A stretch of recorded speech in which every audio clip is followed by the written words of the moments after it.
Bonjour tout le monde. Vous avez tous envie de savoir pourquoi les princesses ont toujours raison. Alors on va commencer. Bonsoir et bienvenue à la Maison de la Méditation, que vous connaissez déjà maintenant un peu plus. Et on vous dira à la fin de la soirée un petit mot sur ce lieu, dans lequel on organise beaucoup de choses différentes et qui est vraiment le cœur de notre école. Et donc ce soir, on t'accueille, Fabrice, pour que tu nous parles de ton nouveau livre qui s'appelle « Les princesses ont toujours raison ». Et c'est vraiment, on est très content de cela parce que tes livres et ton travail sont à l'avant-garde de ce qu'on explore ensuite dans Réseau, dans notre école. Et donc ce soir, c'est le moment où on va pouvoir présenter cela et voir comment ça peut infuser ensuite dans tout ce qu'on propose dans l'école, dans la manière dont on étudie, dont on pratique la méditation. Et à chaque fois, c'est toujours une nouvelle manière d'apprendre à interroger notre existence et en même temps notre rapport au monde, ce qui bloque dans notre rapport au monde et à nos vies. Et moi, je suis très heureux de pouvoir t'interroger ce soir. Ce qui m'a touché vraiment en lisant ce livre, c'est sa dimension très initiatique. Le fait que tu en fasses pas une lecture morale, mais que avant tout, chaque conte est une occasion de voir un chemin, de voir comment cheminer dans sa vie. Et au fond, à chaque fois, l'héroïne ou le héros doit d'abord s'arracher au confort de l'ordre établi pour oser voir la réalité en face. Et déjà, avec ça nous met en mouvement. Il ne refuse pas le mouvement. À chaque fois, chaque héros rentre dans la vie, s'immerge dans la vie, ne fait pas l'autruche, et ça peut nous inspirer. Et ils peuvent le faire parce qu'ils sont souvent hypersensibles, ils sont souvent très, très touchés par le monde et ils ne refusent pas leur sensibilité. Et puis, ce qui m'a touché aussi, c'est qu'ils ne font pas que répondre au monde, avancer dans leur vie, mais ils savent aussi s'arrêter, regarder et prendre de la hauteur, avoir de la vision. Et nous, on est souvent, soit on fonce, soit on veut tout comprendre d'abord, avoir bien tout analysé avant d'agir. Et ils nous montrent une autre manière de faire, où ils tiennent quelque chose. Et donc ce soir, je pense que la première question qu'on peut te poser, c'est pourquoi, en tant que méditant, tu as écrit ce livre. Quel lien on peut faire avec la pratique de la méditation? Ben merci de ta présentation.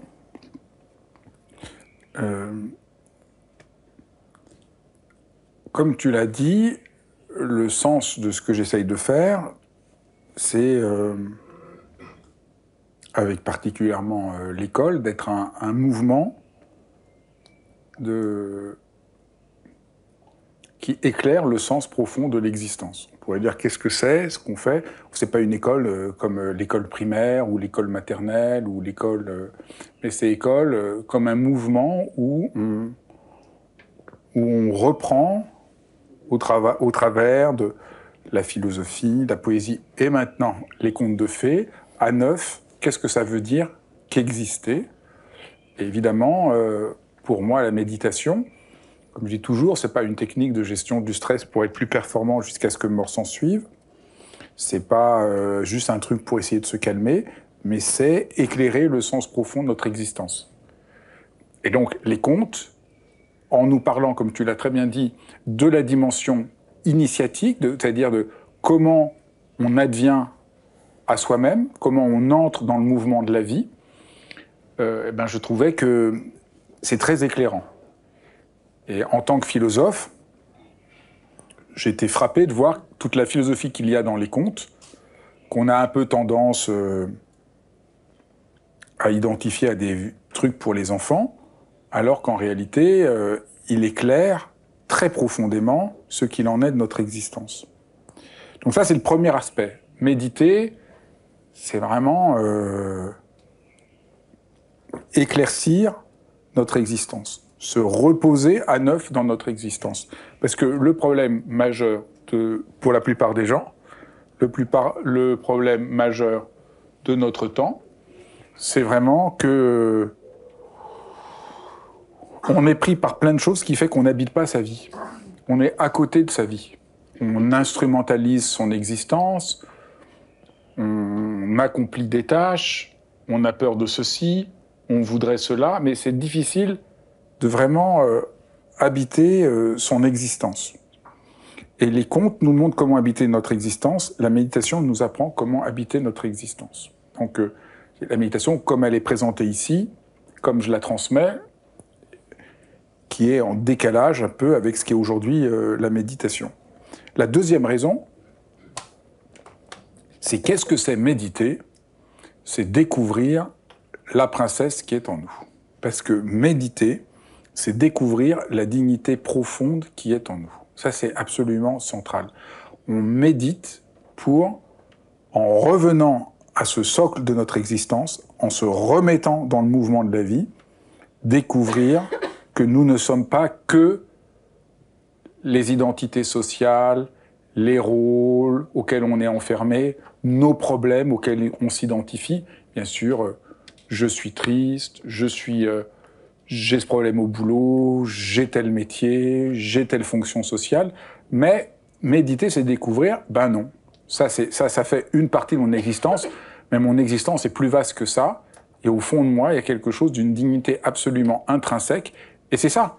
Alors c'est tout à fait étrange, parce que là, ça semble un tout petit peu, on se dit, oh là là, mais c'est un peu ésotérique, mais au fond, tout le monde le sait très bien. C'est pour ça que les gens sentent bien.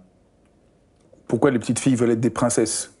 Parce qu'elles sentent bien que, au fond, c'est vrai, qu'il y a quelque chose qui les met en rapport à une sorte de splendeur qu'elles ont envie d'habiter et qui nous est propre. Et pour moi, la méditation, c'est la voie royale pour découvrir cette splendeur originaire, qu'on appelle princesse, prince, roi, reine, qui peut prendre plein de figures différentes, mais qui parle d'une forme de royauté intrinsèque qui est propre à chacun d'entre nous. Et c'est très important de faire le travail, de cesser de s'identifier à l'être social que nous sommes. Bien sûr, je suis Fabrice, j'ai tel âge, j'ai telle chose, mais de penser aussi que je suis un prince, un roi, une princesse, une reine, enfin, ce que vous voulez, mais qu'il y a quelque chose de plus vrai, au fond, c'est plus vrai. Et nous, on a beaucoup de mal, parce qu'on s'est identifié. Alors du coup, les gens s'identifient, alors les gens racontent, s'identifient à leur fonction, s'identifient à leurs problèmes, beaucoup à leurs problèmes. Les gens, qu'est-ce que je suis? Alors voilà, mon père m'a pas aimé, ma mère a pas été gentille, j'ai ceci, j'ai cela. Et les gens s'identifient à leurs problèmes. Nos problèmes participent de notre vie, mais cette identification est extrêmement suffocante. Et je plaide depuis toujours pour que les gens cessent de se croire déterminés par leur histoire. On n'est pas déterminé, ça nous constitue, ça nous travaille, on a travaillé avec ça, mais on n'est pas enfermé dans son histoire. Il y a une sorte de... Heureusement que les choses se transforment, qu'on peut réinventer, changer, transformer. Ce dont j'ai souvent parlé, quand je parlais de l'enfant intérieur, comment notre enfance, il n'est jamais trop tard pour s'inventer une enfance heureuse. Ça me semble vraiment très important. Et donc, même si ça semble au début un peu choquant, de se dire, mais non, je ne suis pas que Sophie, Marie, Fabrice, etc. Je suis aussi une princesse. Et bien en réalité, c'est très important. Ça permet de sortir de cette identification complètement absurde à soi-même et revenir à quelque chose de plus ample, de plus profond, et aussi de simplement poétique, de plus beau, de plus profond, de plus spirituel ou de plus poétique comme on veut l'entendre. Et alors justement, les princesses... Excuse-moi, je finis. Et c'est très concret, c'est-à-dire demain, ou ce soir, au lieu d'agir comme, je sais pas, un tel qui se sent pas bien, qui a tel problème, considérez-vous comme une princesse. J'ai rencontré quelqu'un qui me disait qu'elle faisait ça. Elle m'a dit, je suis trop content que vous avez écrit un livre là-dessus, parce que moi, depuis quelques mois, j'agis comme une princesse et ma vie a changé du tout au tout. Et je comprends très bien, il faut agir comme si on était des princesses. C'est très très important, c'est très concret, au lieu de toujours se vivre comme cette identification, comme je l'ai dit, souvent à nos problèmes.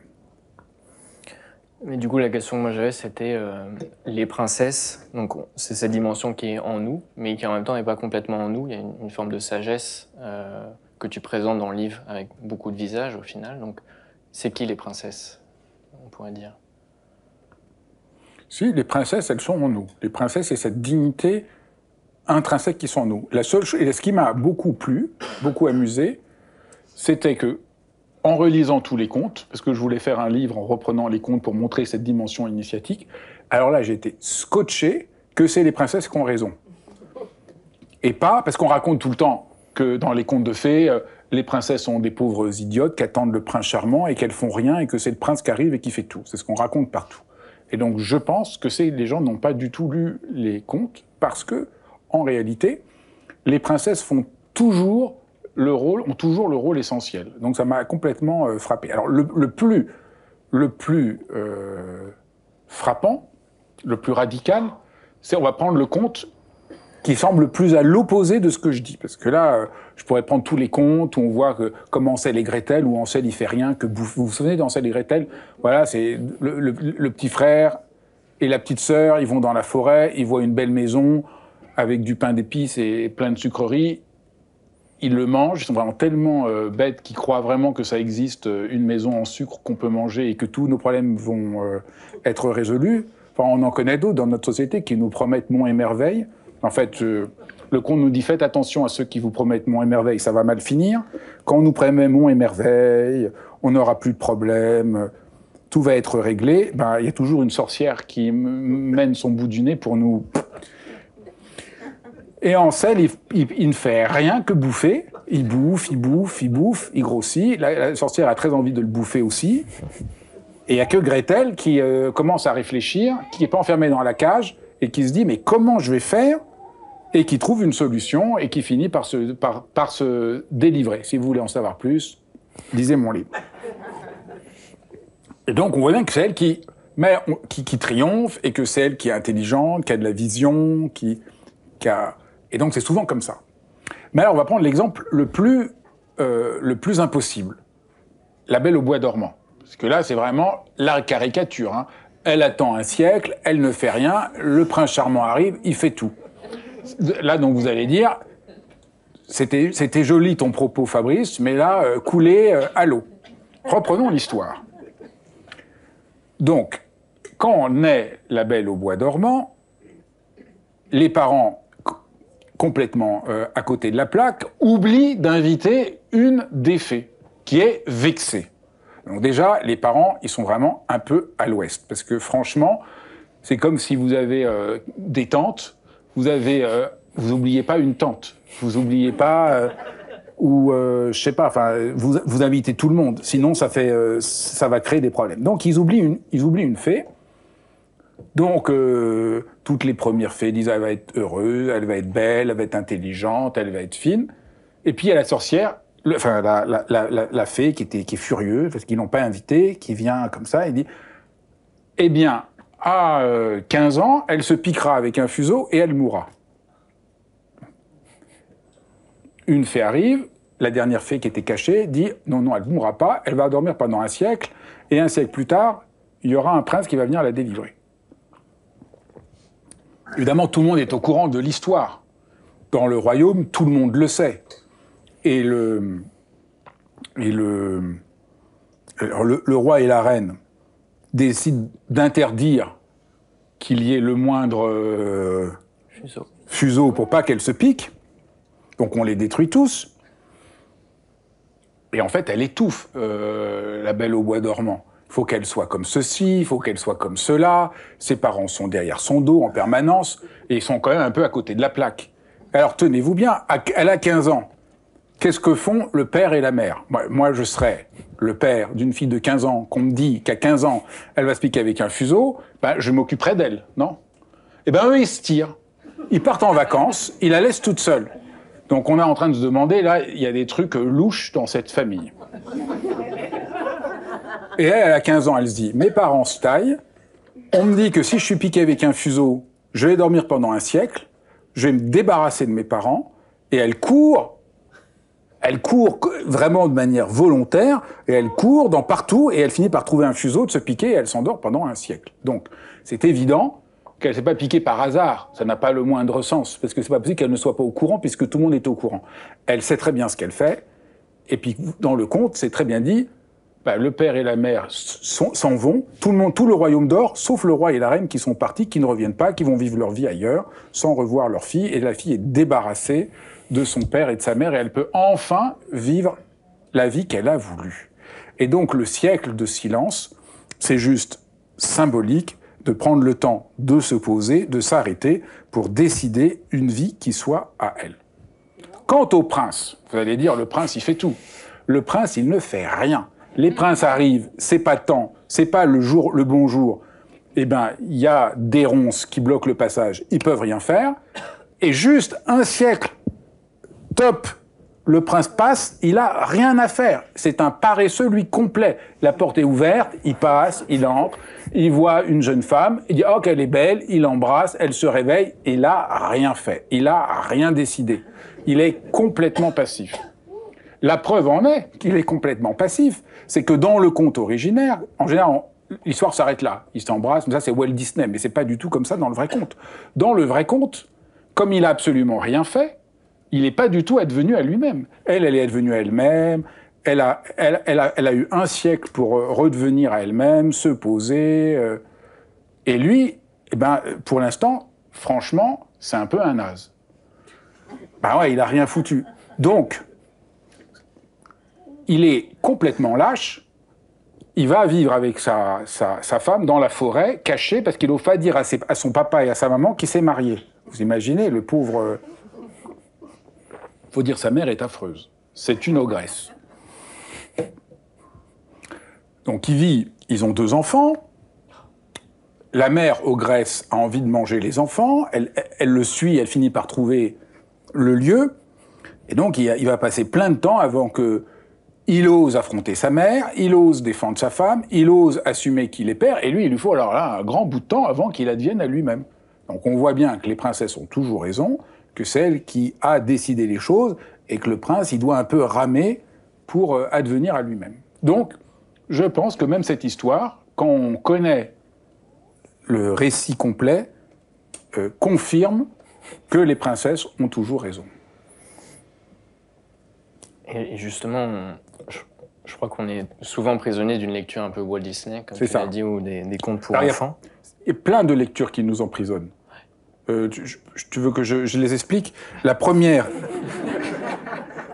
mais fini de t'attaquer. Non, mais c'était juste, voilà, à partir de quoi puisque c'est pas une lecture juste morale, toi tu proposes à chaque fois... Enfin, moi j'étais frappé en lisant le livre, je me dis, oh, ok, le petit poucet, le petit chaperon rouge, je connais. Et en fait, au fur et à mesure du chapitre, on voit qu'il y a quelque chose d'un bon sens, d'une sagesse qui est là, souvent qu'on a perdu dans la manière dont c'est présenté. Donc, comment est-ce que toi, tu as retrouvé ça? Alors, il y a un conte qui existe.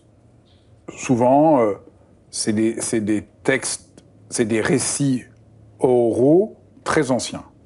Pas toujours. Il y en a qui ont été inventés. Il y a des histoires, Andersen en invente certaines, parce que alors vraiment, c'est assez rare, mais Andersen est un des rares à inventer des contes. Le vilain petit canard, c'est Andersen qui l'invente. Après, évidemment, ça touche à des principes humains qu'on peut retrouver. Il reforme des choses qu'on peut trouver avant. Donc, les contes sont très anciens. Première interprétation au XVIIe siècle, avec plusieurs femmes, puis après avec Charles Perrault, qui en font une lecture, surtout Perrault, moraliste. Pour faire passer ça à la cour et pour les écrire, Charles Perrault, qui est engagé dans la querelle des anciens et des modernes, donc contre l'idée que l'art consiste à refaire ce qu'ont fait les anciens, donc refaire des tragédies grecques, copier les tragédies grecques, à l'idée qu'il faut inventer quelque chose d'autre, de plus originaire, et c'est dans ce sens qu'il va se présenter les contes, qui ont été mis à la mode par plusieurs femmes, dont Madame d'Aulnoy, qui ont vraiment, c'est des femmes qui ont d'abord donné les lettres de noblesse pour la cour des contes. Mais Charles Perrault, qui ne comprend pas très bien la dimension initiatique des contes, les moralise. Donc, Le petit chaperon rouge, il rajoute et voilà, petite fille, ne désobéissez pas à votre maman, sinon vous allez vous faire manger par le loup. Donc il donne toujours une petite morale. Donc ça, c'est très, très embêtant. Parce que moi, j'ai voulu me libérer un peu de la lecture moraliste. Après, il y a la lecture des frères Grimm, qui est intéressante, qui souffre un peu de certains préjugés un peu patriarcaux, et un peu... donc voilà, eux, ils vont rajouter, pour le petit chaperon rouge, qu'il faut qu'il y ait le chasseur, Kari, c'est-à-dire l'homme, qui libère dans le loup, il y a la grand-mère et le petit chaperon rouge qui sont enfermés, et c'est l'homme qui arrive qui va les libérer. Dans le vrai conte, le petit chaperon rouge, il se libère absolument tout seul. Le conte du petit chaperon rouge que j'ai retrouvé, je suis trop content, ça c'est le conte qui m'a demandé le plus de temps. Je cherchais tellement de versions, parce qu'il y avait plein de versions, et j'étais pas du tout d'accord, et j'ai fini par trouver. Mais avant de vous donner ma clé, autre grande lecture, c'est la lecture de la psychanalyse. C'est Bettelheim, et c'est devenu un peu obligé. C'est-à-dire, tout le monde connaît un peu, a entendu parler, une lecture psychanalytique des contes de fées. Alors ça ne me plaît pas du tout. Je trouve que les lectures psychanalytiques sont absolument indigentes, partielles. Par exemple, on vous explique que le petit chaperon rouge, il est rouge à cause des règles, ou alors que le loup, c'est le père, et qu'il y a tout le truc sur l'inceste, qui alors là, bon, c'est pas le sujet d'aujourd'hui, mais je pense que rien n'est plus faux que l'idée d'Oedipe. Je pense que là, c'est vraiment un délire de la part de Freud. Que la petite fille, elle n'a pas du tout envie de coucher avec son père, que la petite fille, elle a envie d'être aimée par son père et sa mère, que le petit garçon, il n'a pas du tout envie de coucher avec sa mère, le petit garçon, il a envie d'être aimé par son père et sa mère. Donc je pense que ça, c'est vraiment très grave. Je pense que c'est une très grande erreur qu'a fait Freud. On sait aujourd'hui que Freud a longtemps hésité, que beaucoup de jeunes femmes venaient le voir victimes d'immenses souffrances, racontant qu'elles avaient été abusées par leur père. Et qu'au début, il a pris tout à fait au sérieux ce propos, mais que voyant que ça vraiment posait des problèmes, que c'était pas acceptable socialement, il a changé et inventé cette histoire qui est quand même quelque chose de dingue, que c'était les filles qui avaient rêvé que les pères abusaient d'elles. Aujourd'hui, maintenant qu'on sait l'impact des violences de l'inceste, qu'on comprend mieux l'inceste, qu'on comprend mieux les violences faites aux enfants, les dégâts que ça fait, les traumas, on comprend très bien que les jeunes filles qui étaient traumatisées et qui étaient hystériques n'étaient pas hystériques parce qu'elles avaient des désirs inconscients de leur père, mais qu'elles étaient victimes, et que Freud a absolument nié quelque chose qui est, à mon avis, un problème majeur. Alors, le petit chaperon rouge, donc ça serait le désir du père, la peur de l'homme. Alors, ils y vont tous. Alors, il y a Bettelheim, mais il y en a plein d'autres. Ils ont tous leur interprétation. Alors moi, je me suis dit, soyons tout simples. Vraiment, prenons les choses. Je suis un petit garçon, donc je ne suis pas une fille. J'ai adoré le petit chaperon rouge.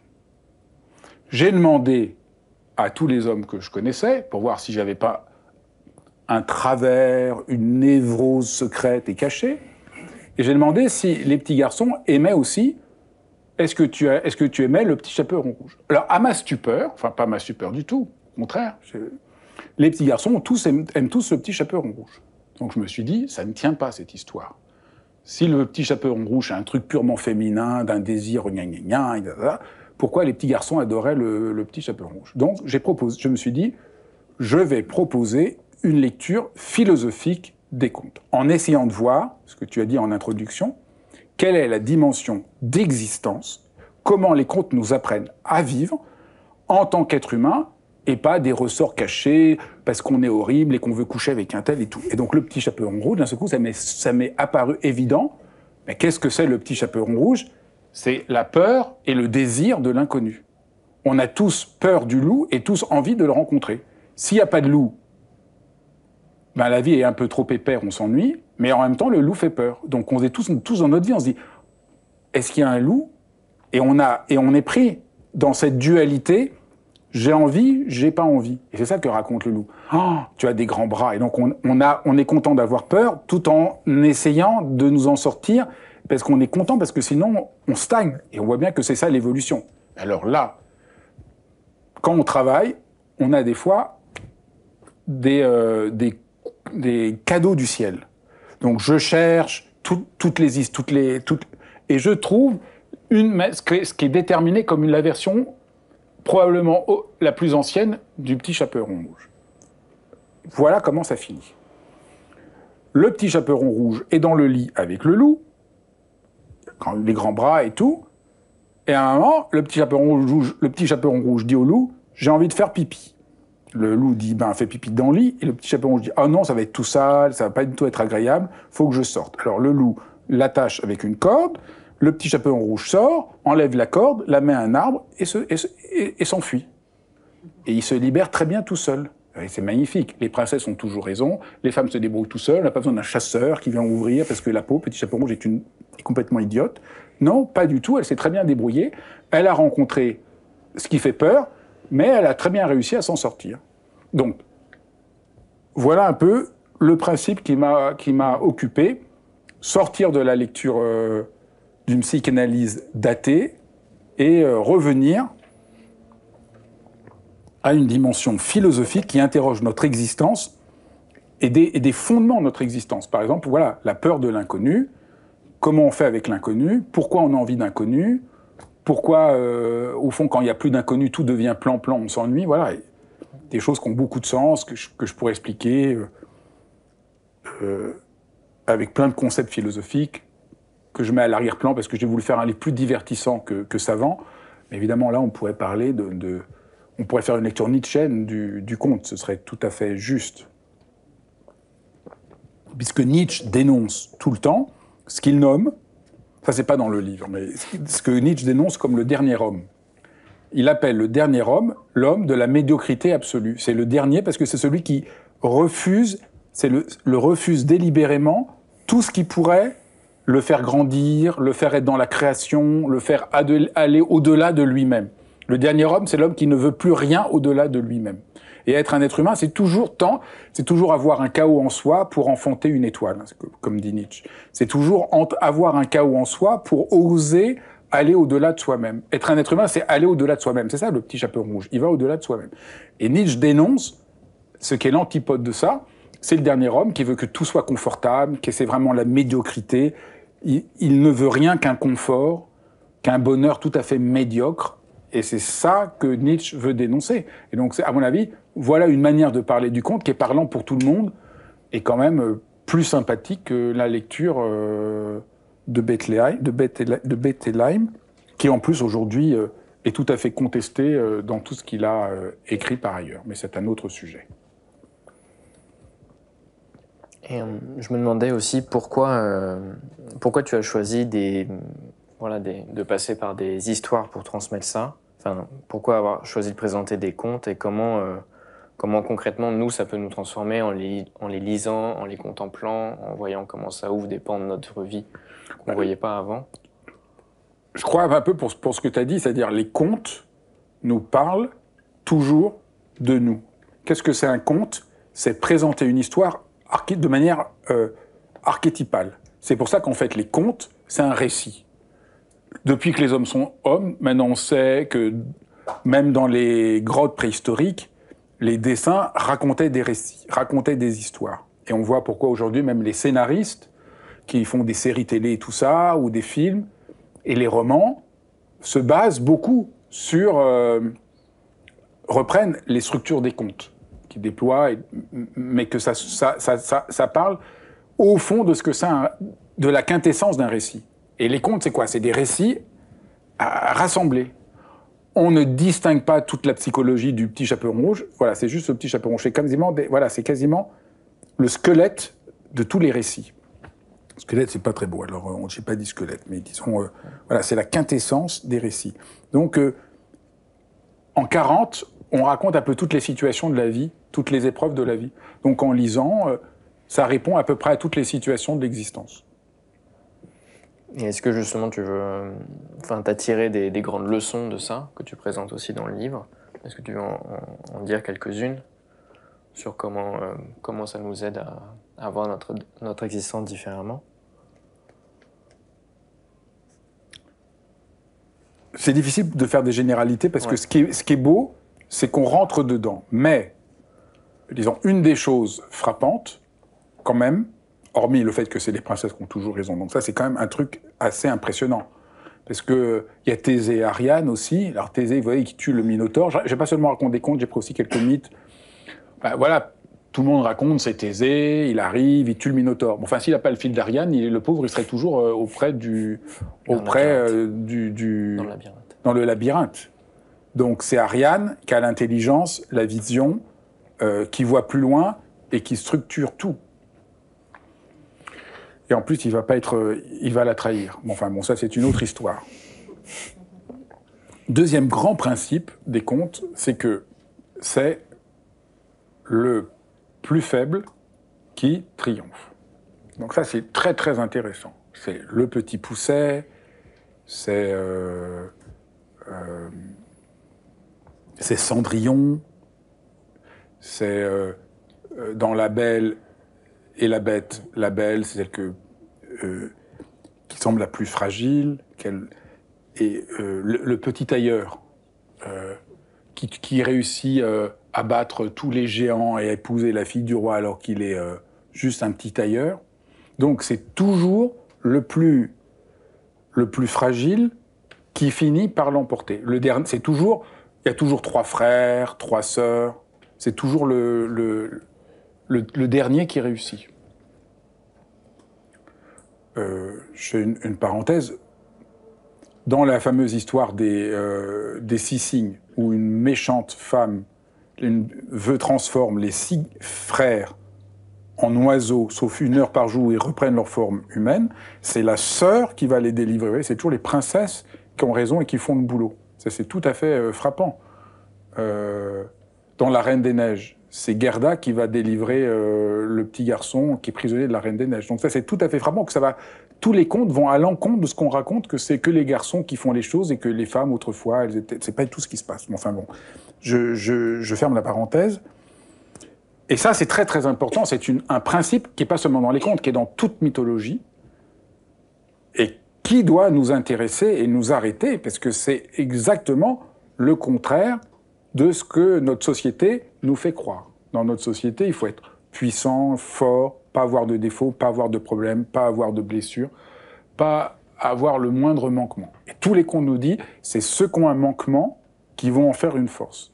Et ça, c'est très très très important. Alors, philosophiquement, c'est passionnant, parce que ça veut dire que c'est parce que la force, je ne l'ai pas, que je vais avoir à la gagner, à l'acquérir, et que la vie humaine repose sur le fait que je ne suis pas déterminé par le donné de ma vie, de ma naissance, mais que ma vie, elle est faite à partir de mon engagement, et si j'ai une difficulté, j'ai plus de chances d'avoir à la transcender, à en faire quelque chose, et je suis moins... Voilà, quand je suis juste fort, ben, je m'identifie à ma force, j'ai rien fait, j'en ai rien fait. Donc en réalité, celui qui est fort, il est passif. Tandis que celui qui a une sorte de fragilité ou de faiblesse, il va devenir actif. Ça, c'est la même histoire de Ésaü et Jacob dans la Bible que je raconte aussi. Jacob naît le deuxième, il a l'air plus faible.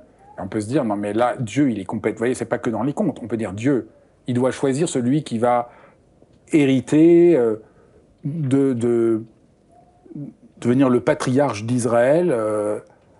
Alors, il y en a un qui est chétif, qui est fragile, et l'autre, il y a Ésaü qui est le premier-né, qui est le plus fort. Dans n'importe quelle culture, on dirait ben, c'est le premier, le plus fort, le plus intelligent, et pas le faible. En plus, le faible, il est un peu rusé, il obtient le droit d'aînesse contre un plat de lentilles, tout ça, c'est pas très... franchement, c'est un peu trouble. Eh bien, c'est lui que Dieu choisit. C'est quand même tout à fait impressionnant. Et justement, parce qu'il passe par des épreuves et qu'il est forcé d'acquérir plus de justice, plus de tempérance, plus de bien... Et c'est ça. Et on le voit tous. Les êtres qui sont créateurs, qui inventent des choses, c'est des êtres qui ont fait quelque chose de leurs blessures. Et pas... il y a des êtres qui ont tout pour réussir, ils font rien. L'épreuve et transformatrice. Donc je pense que ça, c'est un des grands principes des contes. Et puis, peut-être la meilleure réponse à ta question, c'est on lit les contes, on ne sait pas comment ça fonctionne, ça donne la pêche, ça donne de la force, ça donne de l'allant, ça fait sourire, ça nous nourrit. Donc j'explique un peu, mais je ne voudrais pas que mon explication bloque, parce qu'il se passe un truc magique dans ces contes. Et parce que le livre j'ai essayé de faire un livre vraiment divertissant, donc c'est vraiment...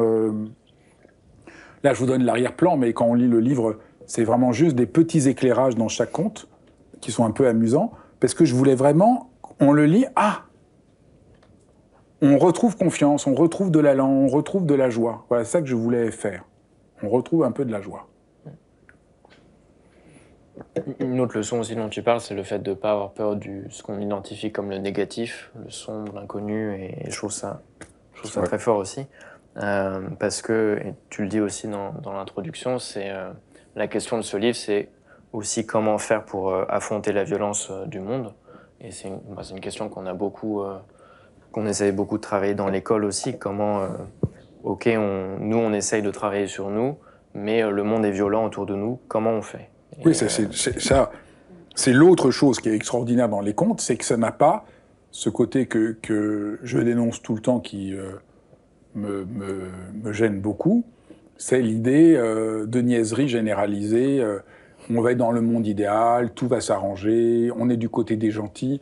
Ce qui est beau dans les contes, c'est que c'est une vraie compréhension de l'ombre, du négatif qu'il faut traverser. Donc, par exemple, tous les personnages, ou presque, traversent des forêts, qui sont le sombre, la nuit, l'inquiétant. Mais j'ai à traverser l'inquiétant pour me trouver. Et dans le monde, il y a de l'inquiétant. Donc, il y a des ogres, il y a des monstres, il y a des sorciers malfaisants, il y a des belles-mères méchantes. Et tout ça, c'est la vie. Donc, les contes ne nous présentent pas c'est une vision. Aujourd'hui, dès qu'on parle de sujets, de méditation, de spiritualité, il faut que tout soit un peu niais. On va rentrer dans un monde parfait.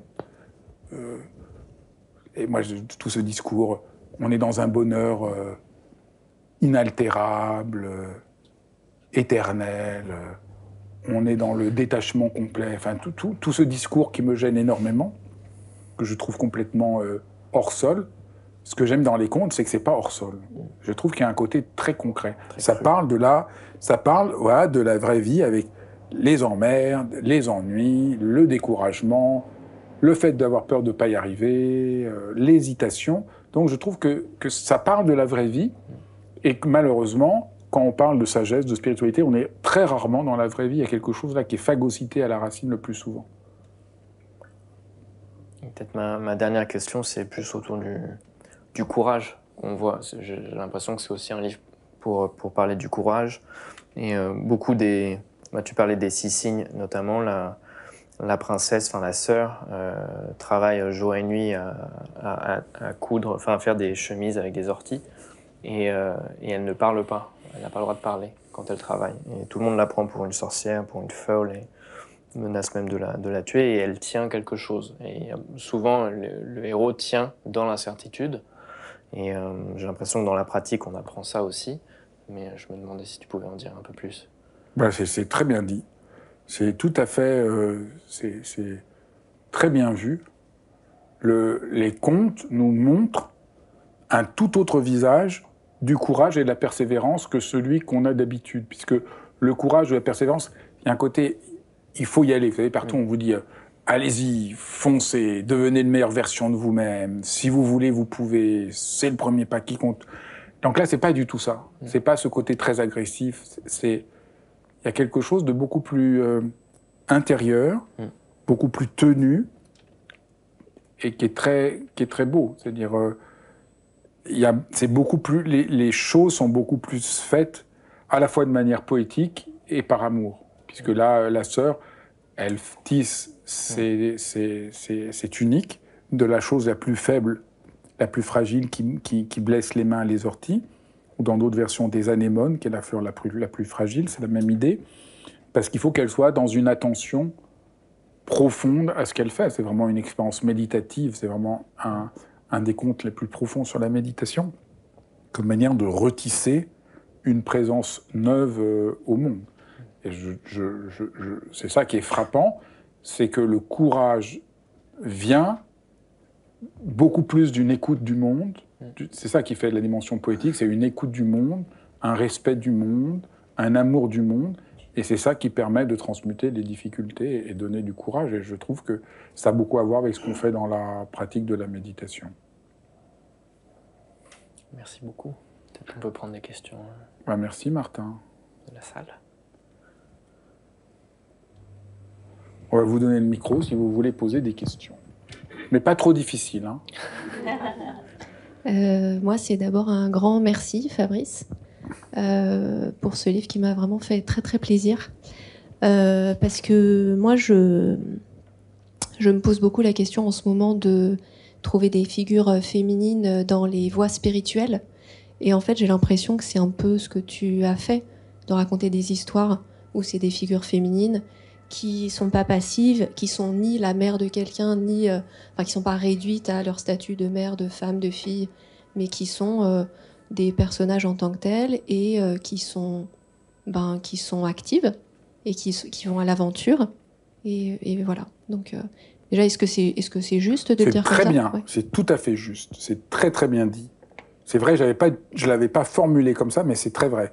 J'ai toujours été, pour ceux qui connaissent mon travail, j'ai toujours trouvé que c'était un vrai problème, depuis au moins 20 ans, que c'est un vrai problème, que dès qu'on parle de spiritualité, c'est plus que des hommes qui parlent. J'ai beaucoup voulu que dans l'école, il y a beaucoup d'enseignantes femmes.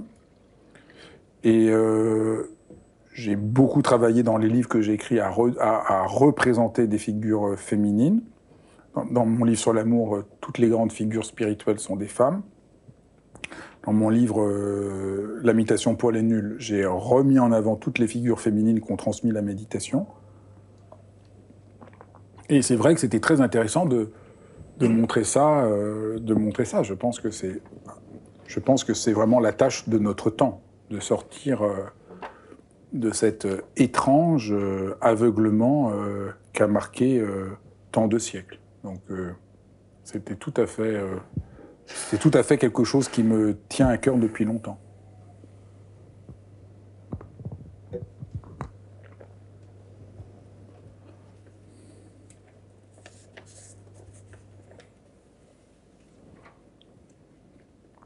Est-ce qu'il y a d'autres questions ? Oui, on peut vous donner le micro. Il y a des questions en ligne aussi ? Donc, si vous avez des questions en ligne, vous pouvez aussi les poser. Bonsoir Thierry, merci pour tout ce travail. Actuellement, j'écoute Alexis Lavis qui parle du rite. Je ne suis pas le seul, Bravo. Je suis pas le seul dans la salle, je pense. Et je trouve qu'il y a un écho énorme entre ce qui est dit aujourd'hui. Il parle du rite, il parle de la raison. Enfin, c'est ça, toujours raison. Il dit que étymologiquement, c'est les mêmes mots. Il parle d'ordre, de mise en ordre. Il parle d'art. Il parle de choses qui... Enfin, le rite fait apparaître quelque chose. Donc, j'ai l'impression que les mythes, les contes font aussi partie d'un rite, finalement. Voilà, donc ça, c'était ma première remarque. Et puis, une deuxième remarque, j'ai le souvenir d'avoir entendu sur Madame de Guyon qui avait créé le quiétisme. Et donc voilà, c'était une des femmes qui a pu aussi faire des choses dans le domaine spirituel. Dont je parle souvent, c'est ça que vous voulez dire ? Oui. Oui, je parle souvent à Madame Guyon. Pour la première question, vous avez raison. Je pense que c'est ça qui fait le sens d'école, dans l'école de méditation, c'est qu'il y a une unité entre nous tous qui travaillons, Jean-Luc Géribonne, Adrien France-Lanor, Alexis Lavis, Daniel Moise. Il y a un travail qu'on fait ensemble d'essayer de penser un autre visage de l'existence et de comment être au monde. Et la question du rite, la question du conte, la question... Tout ça, c'est essayer de sortir de l'ornière dans lequel on est enfermé, d'être juste des objets, des consommateurs, des produits, de réouvrir le champ. Et je crois que c'est ça qui signe en quoi l'unité, à travers tous les visages très différents, de tous les gens qui se sont rassemblés pour faire être une manière d'être des pratiquants praticiens, Au fond, dans l'école, on apprend à être des praticiens de la vie. Et c'est ça. Le rite, tout ça, c'est comment la vie devient une pratique à part entière. Et peut-être que c'est ça la clé de ce que nous faisons ici. C'est comment faire de la vie une pratique qui nous engage, qui est drôle, qui nous amuse, qui soit créatrice, et pas vivre la vie juste comme quelque chose qu'on a apporté.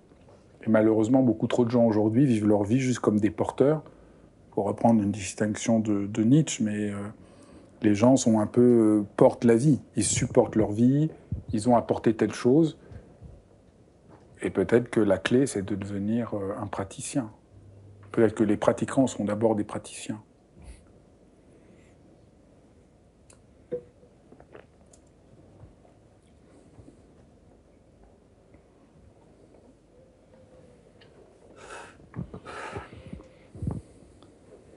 Bonsoir Fabrice. Il y a 2 questions par écrit en ligne. Alors il y en a Noémie qui demande pourquoi les princesses ou en quoi ce sont les princesses et pas les figures masculines qui ont raison. Ben ça, j'espère l'avoir expliqué. C'est comme ça. Après, moi, je ne peux pas dire pourquoi. Je peux juste constater que c'est le petit chaperon rouge, c'est Ariane, c'est la Belle au bois dormant, c'est dans les Six Signes la petite fille. Il y a des contes où il n'y a pas de princesse, mais la plupart du temps, c'est quand il y a plusieurs personnages, c'est la princesse qui a raison et qui fait les choses. Ou La Belle et la Bête, c'est vraiment un conte incroyable, La Belle et la Bête. Parce que la Belle est dans le palais avec la Bête. La Bête a tout l'argent, il a toute la puissance, il a tout le pouvoir. Oui, c'est vrai, vous êtes tous d'accord. Il ne peut rien faire. C'est la Belle qui décide absolument. C'est un conte qui parle du consentement. C'est quand même évident, puisque il ne peut pas la forcer. Il lui dit tous les soirs « Est-ce que tu veux m'épouser ?» Elle lui dit non. Il ne dit pas « Il faut que tu m'épouses ». Il ne lui fait aucune menace. Il ne lui dit pas « Si tu m'épouses, tu seras riche ». Rien. Il attend le temps qu'il faut pour qu'il y ait un consentement. Et quand elle part rejoindre son père, qui est en train de mourir, et qu'elle le laisse partir, et il se laisse mourir, c'est donc bien lui qui est complètement passif. Il se laisse mourir. C'est elle qui décide. C'est elle qui revient. C'est elle qui finit par sentir qu'elle aime.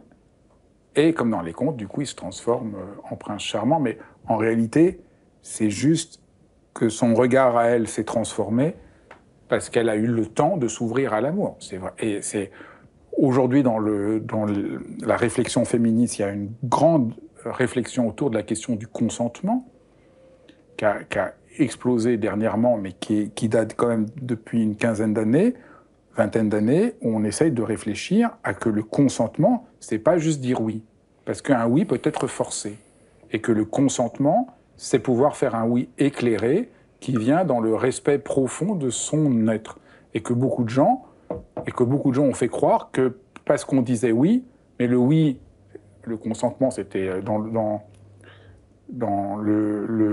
livre, c'était qui parlait d'un enfant qui pouvait pas consentir puisqu'elle n'avait pas le temps et l'éclairage, et que lui dire qu'elle était consentante n'a absolument pas de sens, mais c'est quelque chose de plus important qui vient que consentir, ça prend vraiment, ça prend du temps, et ça doit se faire dans la profondeur de son être. Et c'est évidemment ça dont parle La Belle et la Bête.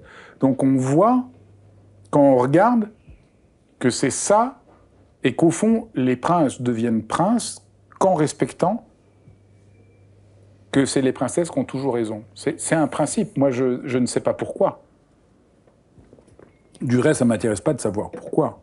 Ça m'intéresse de redire quelque chose comme une vérité fondamentale de toute culture et société humaine. Et il faut plutôt s'interroger pourquoi nous l'avons oublié. Pourquoi ça a été recouvert avec la morale, avec le patriarcat, tout ça, mais que il y a quand même ce savoir très profond qui est préservé dans les contes. Et je vois pas vraiment de contre-exemple.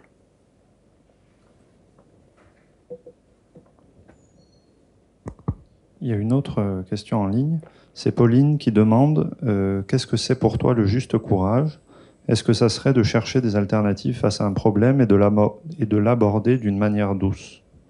Pas douce, je ne sais pas si c'est douce, parce que le contraire de la violence, c'est pas forcément doux. Le contraire de la violence peut être aussi l'intensité, l'engagement. La violence, ça ne permet rien. C'est la brutalité qui détruit.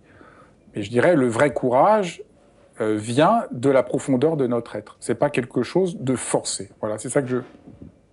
Donc on peut dire, c'est doux dans le sens que c'est pas forcé. Donc je pense que c'est ça que la question met en avant. Le courage des contes est un courage qui est fait par passion, par amour. Vous voyez, même le courage du petit Pousset, c'est un courage qui ne vient pas en se forçant. C'est un courage qui vient avec... c'est lumineux, c'est un courage lumineux.